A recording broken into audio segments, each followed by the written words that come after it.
Hello, and welcome to The Ordeal. Do me a favor if you like my content, please like, comment, and subscribe.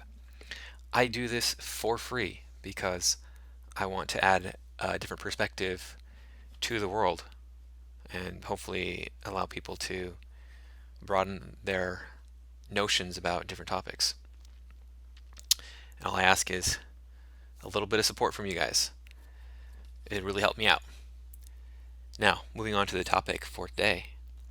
I wanted to respond to my last video regarding Tim Pool and his belief that healthcare is not a human right. Because I have been watching more of his videos, I always watch his videos pretty much every day. He has clarified his position, not intentionally, I don't think, not to me, intentionally anyway, because I'm sure he hasn't seen my videos or even know that I exist. But he has pointed out something to me that I did not consider before, and I think he has a valid point. I think overall he is wrong, and I will clarify why that is. So his belief is that you cannot compel another person to do something for you. Healthcare is largely a person-to-person interaction, right? If I go to the doctor, I'm going to see a human being. I cannot force that human being to treat me, to fix my health issues. And so it is a violation of that doctor's liberty if he is forced to do that. I get that. That is a valid argument. It is, however, in my opinion, incorrect for a few different reasons. Let's see what Tim says here. Not a human right. And I hope you've learned that lesson through all of this. Whether it be a firefighter, a police officer, whether it be an EMT, a nurse, or a doctor, they have their own freedom and autonomy to decide when to risk their lives for you, and they don't have to. When it comes to healthcare, many of these people just assume they have this image of what healthcare is in their mind. It's going in and the doctor gives you, a lollipop and he patches you up and sends you on your way. But what people don't realize is that hospitals are rife with disease. People are coming in and getting sick. And so there's MRSA and other flesh-eating bacterias that can grow in hospitals. In fact, if you go to a hospital and there's COVID patients, you're surrounded by people who are infected, touching everything, which means the doctors need protective equipment. They know. That's why we've been talking about mask shortages. Healthcare is not a human right. I'm sorry. A firefighter goes into a fire wearing a mask, an oxygen tank, and all the good stuff, the big heavy gear to protect them from the heat. And doctors go in wearing masks and scrubs and, glasses, hazmat suits, and some even going to the, full on, full body, single layer hazmat suits. And if they don't have it, they're not going to want to go in. And they're under no obligation to. The nurses at this nursing home were also under no obligation. And that means some people might lose their lives. That's the reality of this world. You don't own people. You can't force them to do this. I wouldn't want to live in that world. One reason being, doctors take a Hippocratic oath to do no harm, right? They're there to help. They're not supposed to be harming people. In my opinion, this oath that they take should extend to you're on the front lines. You're the person on the front lines. You have to be there to save lives. You're there to save lives. So, I'm sorry, you have to provide health care. And my argument is actually that it's not that people should have health care no matter what. My argument is that cost should not be a barrier to care. So healthcare should be affordable. Again, like I said in my last video, gun ownership is a right in the United States. But if there are no more guns, well, you might not be able to get a gun right now or ever.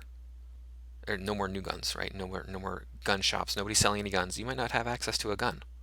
That doesn't mean it's not your right to own one. It just means that you can't get one. So the cost of healthcare should not be prohibitive. And this is important because you never know when you're going to have a health issue that is going to break your bank. I know a man who, his wife got pregnant, had the baby. There was a lot of complications during the birthing process that ran up $75,000 in the hospital, and he had to file bankruptcy. She didn't work. He didn't have a high-paying job, and apparently, in fact, I don't know if he had health insurance at the time. I don't remember. This is 20 years ago, so yeah, I don't remember any of that. Actually, it was more than 20 years ago, 25 years ago. I don't remember all the details. So, these things can happen at any time. Now, another point I wanted to make about why healthcare is a human right is because there's compulsion in many ways in our society. We are not truly free, right? Nobody's ever truly free. Not unless and until we can develop um, instantaneous food delivery systems where I don't have to do any kind of work for that. Just snap my fingers and there's food, and or greatly limit all health problems. But beyond that, there's compulsion in our society from person to person. For example, when I turned 18, I had to go down to the city hall and I had to fill out paperwork saying, hey, that there's a conflict. I can be forced to serve as a soldier in the military. There is compulsion in not breaking the laws that we have, and some of that makes sense, right? It's like my rights end where your rights begin. That whole saying. It's like I can't hit you because even though I have the right to throw punches in the air as much as I want to, as soon as that punch lands on another person, that is a violation of that person. So I can't do that. But take it to a lesser crime, jaywalking. I know people who've been ticketed for jaywalking. Okay, I understand if a person is blocking traffic. Okay, makes sense. But if there's no cars around and you jog across the street in the middle of the street, really, you're going to give me a ticket for that? And that's happened here in Los Angeles County. I don't live in Los Angeles County. I live right outside Los Angeles County, but it happens here. So there's a lot of compulsion in our society, on top of which there are jobs which, compel you to do things. You are compelled to behave in a certain way at your job. You are compelled to behave in a certain way in society. If you're a police officer, you know, you have to go out and face criminals. Do you want to do that? No. You're working at a job that is highly dangerous, potentially dangerous anyway, where your life is on the line every day. You choose to do that. You chose to work in that job. It's your duty to stand up and go, "Oh, I have to take the bullet," instead of letting this citizen take the bullet. Otherwise, what are you doing as a police officer? You get out of the police force. And that's your job. Your job is to protect and serve. So if that means you have to step in front of a bullet for me, you step in front of that bullet for me. You took an oath to do that. Tim talks about a example where he was talking to a fireman, and the fireman said, "We never go into a burning building unless we're certain we can navigate that building and get out alive," and that is bull crap. He might have talked to a firefighter, and the firefighter claimed that, but there is no way that firefighter is being honest when he says that, because I'm not even certain I can navigate my home here on a day-to-day basis and get out alive, let alone a burning building. They might have some sort of like standard that they go by where it's like, okay, we're 50% sure we can get in and get out, and that's the standard that we use.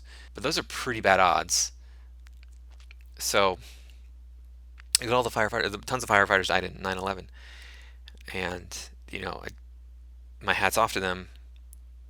It's a terrible tragedy that they went through, their family and their loss and all that. But it's just a fact that firefighters put their lives on the line too. Firefighters put their lives on the line. Going back to my example of, I'm not even sure I can navigate my home here without dying. Like, if we look at the CDC website here, we see that the third leading cause of death is accidental injury. And it's my understanding that most accidental death actually happens around the home. So you're telling me I'm 100% certain I can go into this burning building and I'm going to get out alive. No, you're not. That's ridiculous to think that. That is ridiculous to think that. Now, Tim, he goes on, and he actually contradicts himself a few times. And we'll see that here, where he's saying this. Now, again, I think we should actually save as many lives as possible. And then later in the same video, he says this. First and foremost, I must stress it is a moral imperative for us to save the lives of any human being, including illegal immigrants. It's a rock and a hard place for sure, and these hospitals need to help them. If not just for the fact that they are human beings who deserve to have their lives saved. Of course, we must protect all life. Now, I think that with this one he is referring only to the current contagion that is affecting the world, but I can't be certain. He's a little bit vague in his wording around this statement. So, more importantly, he's being a hypocrite. He wants to save lives, yet healthcare is not a human right. That doesn't make any sense. You can't have it both ways. So, which is it?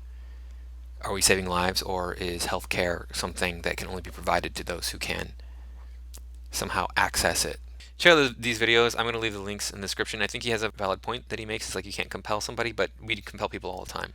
You take these oaths to protect and serve, you take these oaths to do no harm and save lives as a doctor. You are on the front lines. And one other point I want to make, we are in extraordinary circumstances. We are in extraordinary circumstances right now, for sure, where we need healthcare workers to stand up and do their job, period. I'm sorry, if you have a background in medicine, you have to be on the front lines dealing with this. And I think that if you are a person who works in medical care, you are required to give service to human beings who need it. Doctors are supposed to serve. They're not even supposed to discriminate against you for your religion, your race, your ethnicity, your background, your behavior. They're just supposed to diagnose you and service you if they can. That's it. But really, my point is just that I don't think cost should be a barrier to healthcare. People are going to seek out healthcare no matter what, whether they can afford it or not. I was unemployed and I had a really bad back injury, debilitating back injury. Nobody could fix it. I'd been around, talked to people, done physical therapy, talked to massage therapists, seen chiropractors. I was unemployed, and then I just got a coupon for a chiropractic adjustment, free chiropractic adjustment and exam in the mail, and I went to the chiropractor, and he's like, you can get your exam and your adjustment and go about your way, or I can fix you. Now, to fix me required me to see him 5 times a week, and I didn't have any income or any insurance, so I still ponied up the cash. Somehow I managed to make it work, and sure enough, he fixed me. There are much worse cases than what I went through. People who have a disease, and it's like, here's your cure right here, $100,000 out of pocket. Most human beings do not have that money. Most human beings, the vast majority of human beings in the world throughout the entire history of humanity, do not have that kind of money, have not had that kind of money. So it's really hard to sit here and go, yeah, these healthcare workers are free to do whatever they want to do, and they are. But at the same time, we have people dying. Healthcare workers should be free to decide what they want to do with their lives, and if they choose to work in healthcare, then they are compelled to heal people. Okay? My point is, though, besides that, my real point is, cost should not be a barrier to healthcare. Healthcare should not be prohibitively expensive. However, we have to work out a system to make healthcare available to all people at all levels of income. We got to do it somehow. It's a necessary evil. Whether it's an evil or a good, I don't care. It's a necessary thing. Healthcare is part of being a productive, well-minded human being in general. Just is. So, all right. Well, thanks for watching, and I will catch you next time.